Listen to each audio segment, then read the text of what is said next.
Welcome back to your daily dose of Formula One goodness here on the F1/Reviews channel. And today we're taking a little break away from our daily routine now of covering our driver reviews. Don't worry, we've got a fantastic episode coming for you tomorrow. So just be patient and it will be with you. However, today we're doing something brave. We're doing something a little bit scary.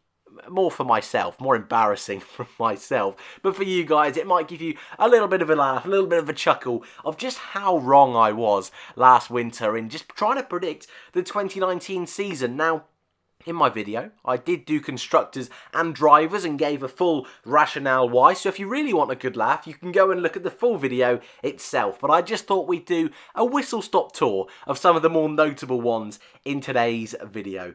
Hopefully that's all sorted. Subscribe if you're new and you want that daily dose of Formula One. But let's crack on with the bottom 10. And yes, one of the biggest outliers right down in P20 and P19, I've put the two Toro Rosso boys. Alex Albon, I got 11 slots behind where he actually finished. I think that's the biggest, most crazy out there prediction on there. Or I suppose the biggest one I got wrong. Minus 11. What a year Toro Rosso ended up having. 2 podiums. What a season. I didn't expect Gasly and Albon to do the switcheroo. I just thought it was going to be a difficult year for them. There had already been talks about AlphaTauri and that switch and whether... I don't know. I don't really know what I was thinking, to be totally honest with you. I didn't expect Honda to make the steps that they eventually did.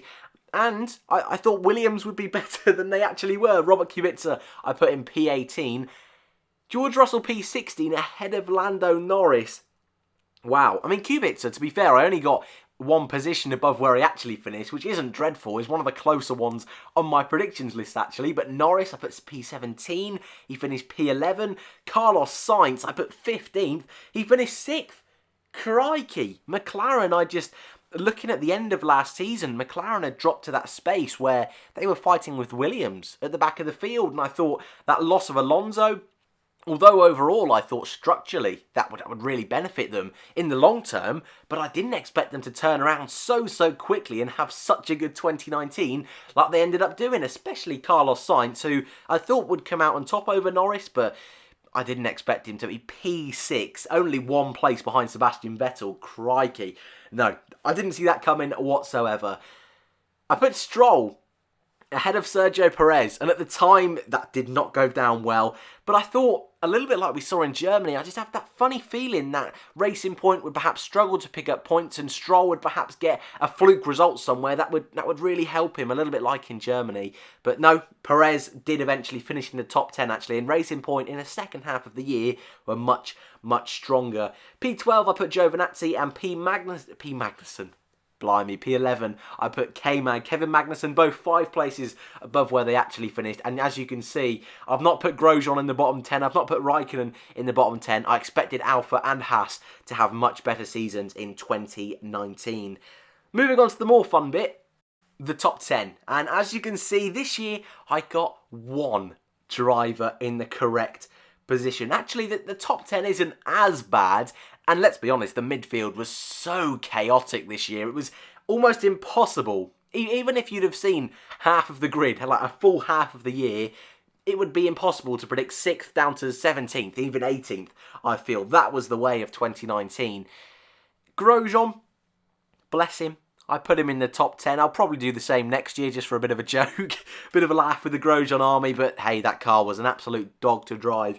Kimi Raikkonen, P19, only 3 places off in the end, but I did think he would be almost best of the rest, as I was calling it, because I thought it would be Mercedes and Ferrari, then Renault and Red Bull, and then the rest, if that kind of makes sense. And I even would put Williams in that kind of best of the rest fight, but Raikkonen had a really good first half of the year. We spoke about him a couple of days ago, actually. Really good first half, but that second half, 1 points finished in Brazil, which was a chaotic race, not the best end of the season. Pierre Gasly, I was only 1 place wrong, ended up finishing P7. Of course, I didn't expect him to have that transfer back to Toro Rosso, where he did better, I felt. I think most people feel he did much better, actually, at Toro Rosso than he did at Red Bull.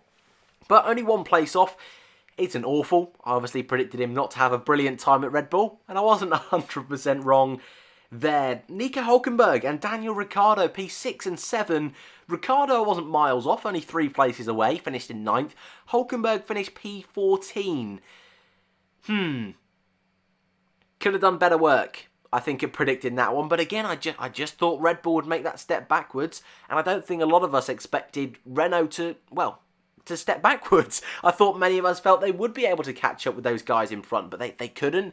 On a consistent basis, at least, they couldn't. Had a few flashes of solid pace. Ricciardo in the... what's it called, the podcast they do? Beyond the Grid, that's the one.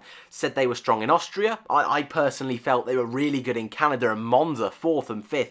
So there's signs, but further up I put Verstappen in 5th. Vettel, I put Leclerc to beat Vettel. That was a pretty brave one at the time that a lot of people weren't happy with. I said Bottas would stay at Mercedes, and I got a rinse for that. But Hamilton, world champion, the only one I got correct. Is that a surprise? Not really. Hopefully you had a little laugh at how awful my prediction skills are, and hopefully I can do a little better next season. Thank you very much for watching, and I hope to see you in the next one.